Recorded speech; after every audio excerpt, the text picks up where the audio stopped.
Hello students, तो कैसे हो आप लोग। तो स्टूडेंट्स, आज हम करेंगे मैकेनिकल प्रॉपर्टीज़ ऑफ सॉलिड्स का लेक्चर नंबर 8। 7 लेक्चर्स हम कंप्लीट कर चुके हैं। तो आज का जो हमारा टॉपिक रहेगा वो जेई मेंस और एडवांस्ड के लेवल पे रहेगा। जेई और मेंस और एडवांस्ड के टॉपिक के अकॉर्डिंग हमारे पास एक यहाँ से क्वेश्चन बनता है total elongation of the bar का। यानी कि अगर आपके पास कोई एक स्टील रोड है या आपके पास कोई भी एक रोड है तो उसमें टोटल इलोंगेशन कितनी आती है अगर उसके दोनों एंड से कुछ फोर्स लगे। तो चलिए इस फर्स्ट क्वेश्चन को लेते हैं और इसको सॉल्व करने की कोशिश करते हैं। तो फर्स्ट क्वेश्चन आपको आपकी स्क्रीन पे शो हो रहा होगा। क्वेश्चन है आपके पास एक फिगर दे रखी है और इसमें बोला है कि a steel rod of cross sectional area 1 metre square is acted upon by the forces shown in figure. Determine the total elongation of the bar and your y की वैल्यू जो है आपके पास यंग्स मॉडुलस की वो दे रखी है 2.0 into 10 की power 11 Newton पर मीटर स्क्वायर। तो ये आपके पास क्वेश्चन है और इसकी जो डायग्राम है आपके पास फिगर है वो दे रखी है। तो पहले इसकी डायग्राम को ड्रॉ करते हैं और फिर इस क्वेश्चन को करने की कोशिश करते हैं। तो देखिए, सबसे पहले आपके पास इस तरीके से इसकी फिगर दे रखी है। आपके पास एक रोड बनी हुई है इस तरीके से और इस रॉड में आपके पास सेक्शंस बने हैं। जैसे ए सेक्शन है, इस तरफ को फोर्स लग रही है 60 किलो न्यूटन की। उसके बाद ये आपका बी सेक्शन है, यहाँ पे आपके पास सी सेक्शन है और यहाँ पे आपके पास डी सेक्शन है। 60 किलो न्यूटन फोर्स इस तरफ को लग रही है 10 किलो न्यूटन की फोर्स और इस तरफ को लग रही है 20 किलो न्यूटन की फोर्स और इस तरफ को लग रही है 50 किलो न्यूटन की फोर्स। आपके पास इनका डिस्टेंस दे रखा है 1.5, then 1 metre, then after that 2 metre. ठीक है, इस तरीके से आपके पास ये सेक्शन दे रखे हैं और इसका टोटल एरिया ऑफ सेक्शन दे रखा है आपके पास 1 मीटर स्क्वायर। तो चलिए स्टार्ट करते हैं इस क्वेश्चन को सॉल्व करना। तो सबसे पहले आपके पास क्या दे रखा है यहाँ पे कि जो आपके पास 3 सेक्शन है इस रोड के वो डिवाइड है ए बी बी सी और सी डी में। अब जरा आपने सबसे पहले काम क्या करना है कि आपको अगर इलोंगेशन पूछ रहा है क्वेश्चन में तो आपने इलोंगेशन का फॉर्मूला लिखना है। तो इलोंगेशन का फॉर्मूला आपको पता है कि अगर आप यंग्स मॉडुलस का फॉर्मूला देखें तो वो क्या होता है, F L upon A delta L. ये फॉर्मूला आपको आता है। ठीक है, सबसे पहले आपने डेल्टा एल का फॉर्मूला लिखना है। तो डेल्टा एल क्या आ जाएगा आपके पास, F L upon A P Young's modulus. ठीक है, तो ये डेल्टा एल ऊपर गया और आपका यंग्स मॉडुलस वाई जो है वो नीचे आ गया। अब देखिए, इस क्वेश्चन को करने के लिए आपने इस क्वेश्चन में हर एक सेक्शन को अलग अलग ले लेना। जैसे मान लो आपके पास ये ए बी सेक्शन है, आप इसको इस तरीके से ले लो। फिर उसके बाद बी सी सेक्शन है, इसको नीचे ले लो और उसके बाद आपके पास यहां से सी डी सेक्शन है। तो इन तीनों सेक्शंस को आप लेकर इनकी जो फोर्स है वो चेक करते हैं। देखो जरा ध्यान से सुनना, इस तरफ को ए वाले सेक्शन पे, जो इस तरफ वाला सेक्शन है, इस पे लग रही है 60 किलो न्यूटन की फोर्स। अब क्या होगा, जो इस तरफ को फोर्स लग रही है और जो इस तरफ को फोर्सेस लग रही हैं, तो आपने क्या सोचना है अपने माइंड में कि अगर आपके पास कोई भी फोर्स, जैसे मान लो ये रोड है और आपके पास अगर कोई भी फोर्स बाहर की तरफ लग रही हो, बाहर की तरफ मतलब जो उस चीज को क्या कर रही हो, टेंसाइल केस मतलब बाहर की तरफ जो उसको स्ट्रेच कर रही हो, तो स्ट्रेचिंग वाली जितनी भी फोर्स है उसको आप प्लस में लो। ठीक है, और अगर कोई भी फोर्स आपके पास अंदर की तरफ लगेगी तो उसको आप माइनस में लो। वो कौन सी हो जाएगी, कंप्रेसिव वाली फोर्स हो जाएगी। तो इस केस में अगर देखें हम, तो देखो इस तरफ को बी और ए पॉइंट पर इस तरफ को दो फोर्सेस लग रही है 60 किलो न्यूटन और 10 किलो न्यूटन की। तो 60 प्लस 10 हो गया 70 किलो न्यूटन और इस तरफ को 50 और 20 लग रही है, इस तरफ को भी कितनी लग रही है, 70 किलो न्यूटन की लग रही है। मतलब आपके पास ये जो केस है पूरा, यहाँ पे दोनों तरफ से लगने वाली फोर्सेस जो हैं वो इक्वल हैं। इसका मतलब है ये केस बनेगा आपका इक्विलिब्रियम का, स्टेबल इक्विलिब्रियम का केस बनेगा कि दोनों तरफ से फोर्सेस बराबर हैं, तो आपके पास वो इक्विलिब्रियम कंडीशन में आ जाएगी। यानी कि हर एक जो क्रॉस सेक्शन होगा ये B A B B C और सी डी, उसमें हमने लगने वाली फोर्सेस को भी इक्वल रखना पड़ेगा। तो जैसे ए सेक्शन पे लग रही है इस तरफ को 60 किलो न्यूटन, तो इस वाले सेक्शन में भी कितनी फोर्स लगेगी, 60 किलो न्यूटन की फोर्स लगेगी। इस सेक्शन में भी कितनी लगेगी, 60 किलो न्यूटन की फोर्स लगेगी। एक और तरीके से आप इसे चेक कर सकते हो, जैसे 60 किलो न्यूटन अगर ए सेक्शन पे लग रही है तो बी सेक्शन को देखेंगे तो 10 किलो न्यूटन इस तरफ को लग रही है और उसके बाद सी और डी पे बाहर की तरफ लग रही है। तो अगर मैं 10 किलो न्यूटन को मान लूं कि ये फोर्स हमारे पास बाहर की तरफ है और ये वाली फोर्स आपके पास अंदर की तरफ है, तो आप इसको कैसे ले सकते हो? देखो ये 10 है, ये 50 और 20 है, तो एक तरफ अगर मैं लिख दूं 10 और एक तरफ 50 20 की डायरेक्शन इस तरफ है, तो 50 + 20 हो गए 70, तो इस तरफ को 10 इस तरफ को 70, तो 70 में से अगर मैं 10 माइनस कर दूं तो मेरे पास क्या बचेगा 60। तो यानी कि ऑब्वियसली फिर इस सेक्शन पे कितनी फोर्स बचेगी? टोटल 60 किलो न्यूटन की, इसलिए भी मैंने यहाँ पे 60 किलो न्यूटन लिखा हुआ है। क्लियर है बात? ठीक है।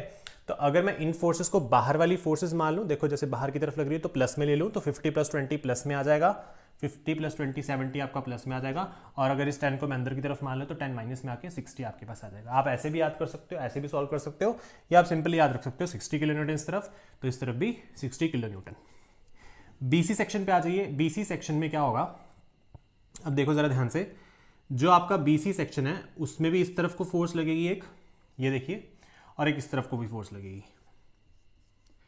अब बीसी सेक्शन में कितनी फोर्स लगी ये हमें चेक करना है।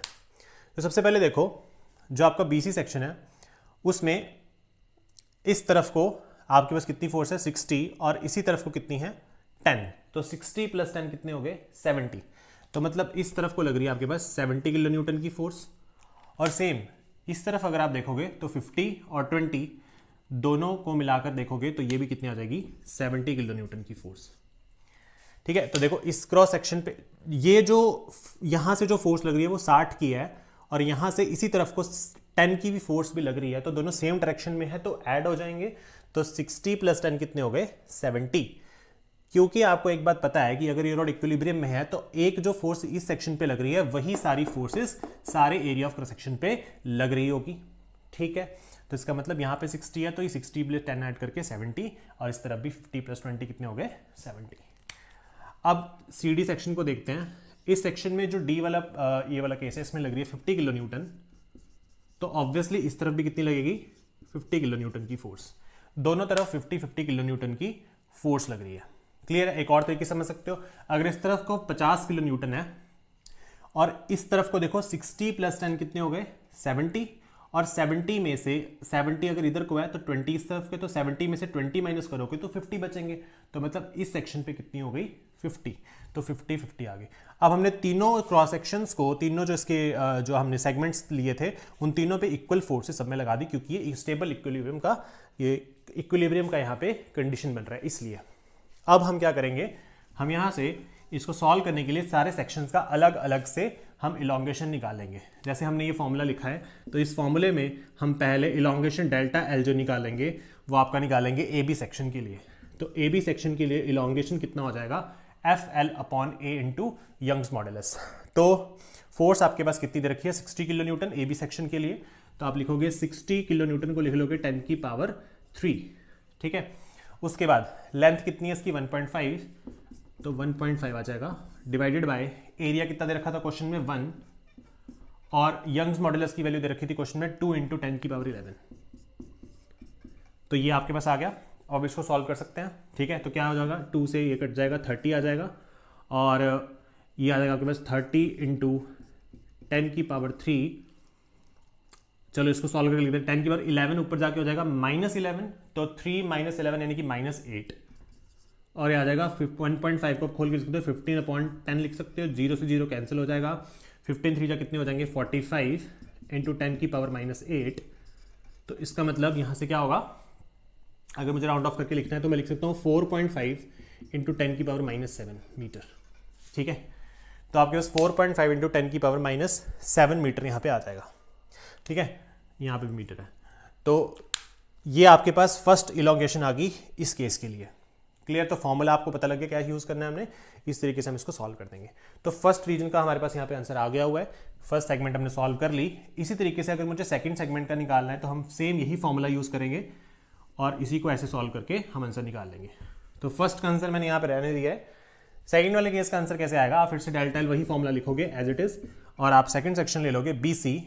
तो BC सेक्शन जो है, फोर्स BC सेक्शन में कितनी है 70 न्यूटन की, किलो न्यूटन की, तो 70 × 10⁻3 इंटू लेंथ कितनी है सेक्शन की 1 metre, then you can write 1 divided by area is 1 and Young's modulus is 2 × 10⁻11।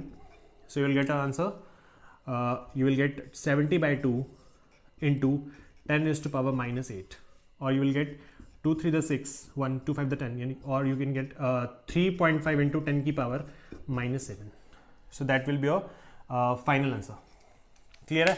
70 divide by 2, 2 3 the 6 1 2 5 the 10, 10 की पावर -8 एंड राउंड ऑफ करके ये वाला पॉइंट यहाँ अगर शिफ्ट करते हैं तो उसमें 1 ऐड हो जाता है, तो -8 + 1 हो गया -7. तो ये भी आपके पास यहाँ से सेकंड केस की हमारे पास जो है वो डेल्टा एल की वैल्यू इस सेक्शन के लिए आ गई है. ऐसे आप थर्ड सेक्शन की भी निकाल सकते हो, बहुत सिंपल है. थर्ड सेक्शन की निकाल के फिर आपने तीनों सेक्शंस की जो यहाँ पे इलोंगेशन आएगी उसको आपने ऐड कर देना है, जोड़ देना है, और जोड़ने के बाद आपके पास वहाँ से टोटल इलोंगेशन जो है वो आ जाएगी.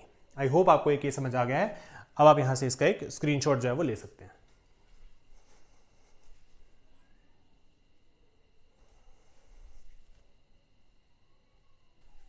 चलिए, आई होप आपने इसका स्क्रीनशॉट ले लिया होगा. मैं इसको रफ कर रहा हूं. तो ऐसे क्वेश्चन आपने अच्छे से तैयार कर लेने हैं. जेईई मेंस एंड एडवांस के लिए ये जो कंसेप्ट है आपका इलोंगेशन वाला, ये काफी इंपॉर्टेंट है.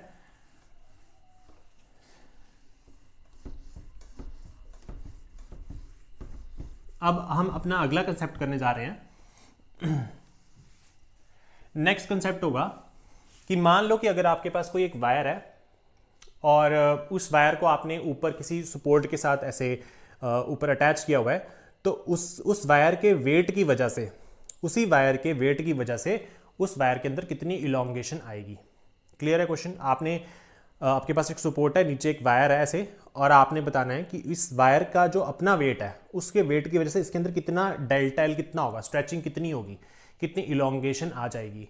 इस टाइप का क्वेश्चन भी आपने कैसे करना है वो हम डिस्कस करेंगे. ये क्वेश्चन भी सेम आपके कॉम्पिटिटिव एग्जाम के लिए वेरी वेरी इंपॉर्टेंट है. तो चलिए स्टार्ट करते हैं. तो सबसे पहले हम क्या करते हैं कि इसके लिए मैं आपको एक क्वेश्चन दिखा देता हूँ. पहले आपने इसके लिए एक क्वेश्चन जो है वो आपकी स्क्रीन पे अभी शो हो जाएगा. आपको देखिए आपकी स्क्रीन पे क्वेश्चन आ रहा होगा. Rod of uniform cross sectional area A and length L has a weight W and it is suspended vertically from a fixed support.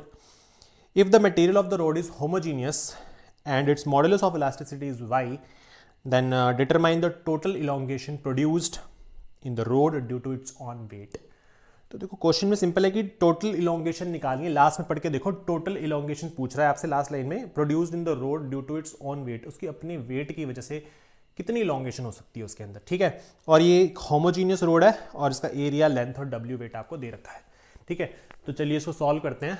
सबसे पहली बात तो इस रोड के नीचे कोई भी वेट नहीं है, इसके अपने वेट की वजह से ही इसमें इलोंगेशन आएगी. तो वो कैसे निकालेंगे, तो ट्राई करते हैं इसको एक बार.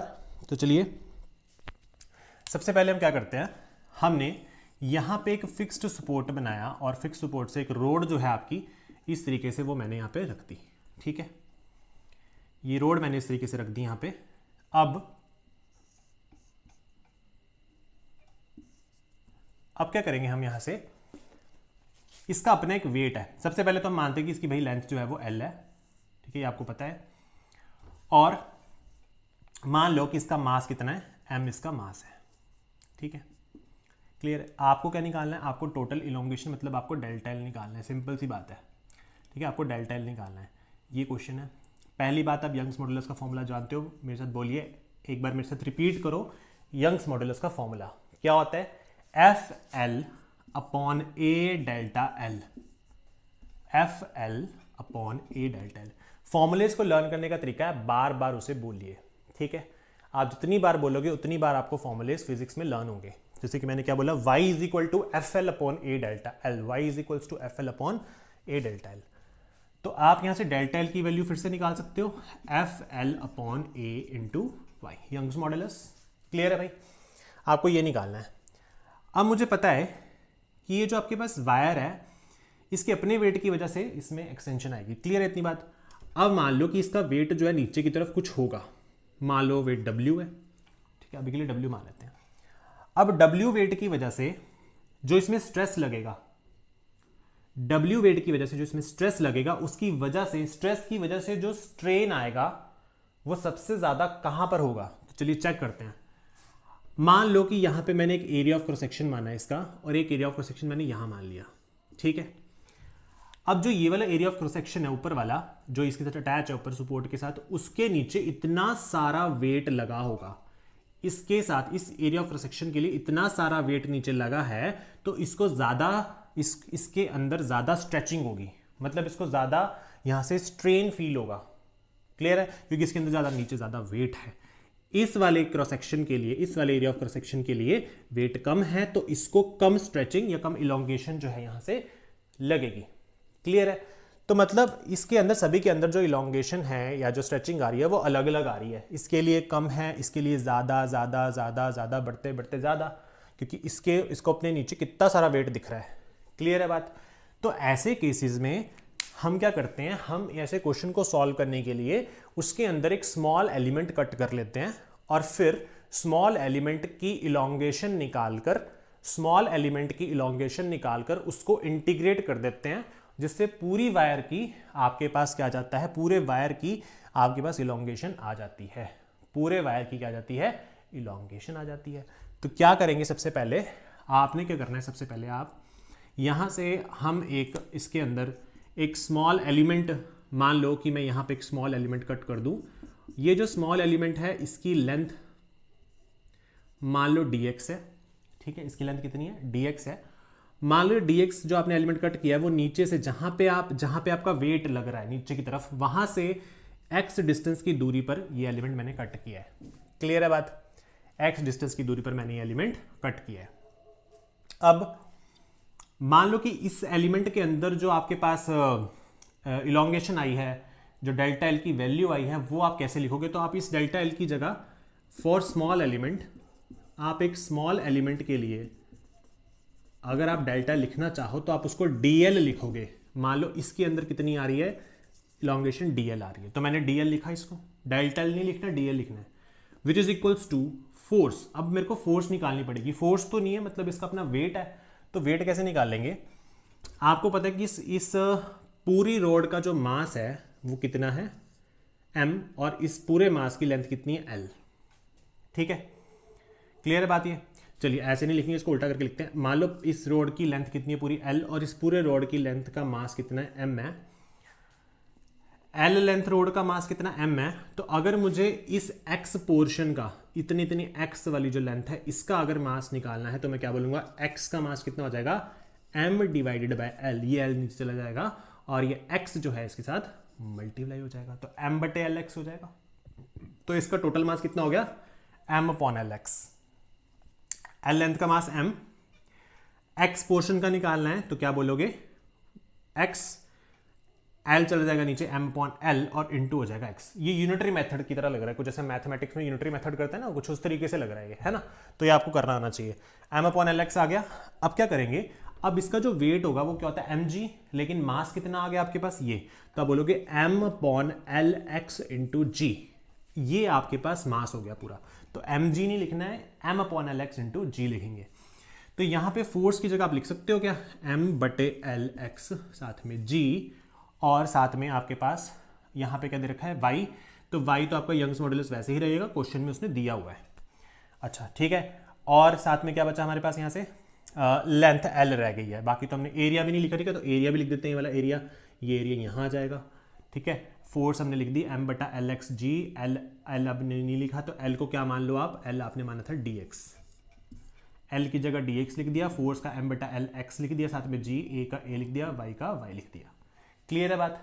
अब ये तो हमारे पास स्मॉल एलिमेंट का केस बना है ना, स्मॉल एलिमेंट की इलोंगेशन है, इसको अगर पूरी रॉड का निकालना हो तो हम इसको इंटीग्रेट कर देते हैं, आपको पता है। तो इंटीग्रेट करेंगे dl which is equal to integration from 0 to l, क्योंकि पूरी लेंथ कितनी है इसकी, l है, तो 0 to l m upon L X G. आप ऐसे करिए, इस g को पहले लिख देते हैं और यहाँ लिख देंगे x dx divided by a और साथ में यंग्स मॉडुलस। क्लियर है बात भाई? अब मुझे बताओ इंटीग्रेशन किसकी होगी, इंटीग्रेशन होगी x dx की, वो आपको पता है। dl की integration should be l which is equals to m बटा l, g नीचे आ जाएगा a Young's modulus y, integration x dx, and आप लिमिट लोगे 0 से लेके l तक।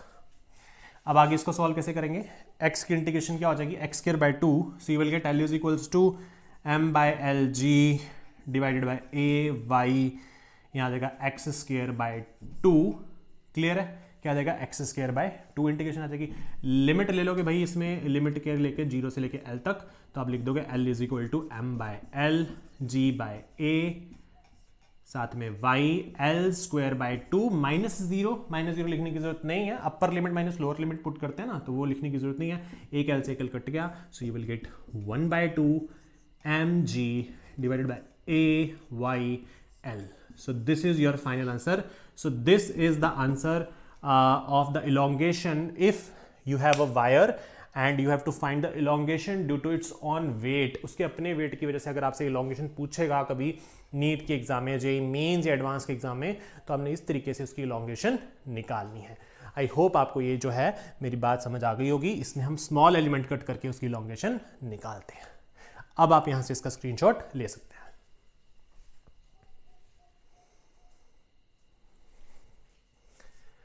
तो आई होप गाइज आपने इसका स्क्रीनशॉट ले लिया होगा। तो स्टूडेंट्स, आई होप आपको ये लेक्चर अच्छा लगा होगा और आपको ये दोनों कंसेप्ट समझ आ गए होंगे। इससे रिलेटेड कोई भी क्वेश्चन बन सकता है थोड़ी सी वैल्यूज को चेंज करके या स्टेटमेंट को बदल कर, बट ये दोनों कंसेप्ट काफ़ी इंपॉर्टेंट है, इसको अच्छे से कर लेना है। इसके बाद नेक्स्ट लेक्चर में हम एक शॉर्ट वीडियो बनाएंगे जिसमें हम करेंगे कि जब एक हॉरिजॉन्टल रोड को दो अलग अलग वायर्स के साथ या रोड्स के साथ हम अटैच कर दें, तो अगर उन दोनों रोड्स में हमें सेम स्ट्रेस या स्ट्रेन चाहिए हो तो हम उसके नीचे हॉरिजॉन्टल रोड के नीचे कितना वेट लगाएंगे, इस तरीके का हम क्वेश्चंस को डील करेंगे। So thank you so much guys.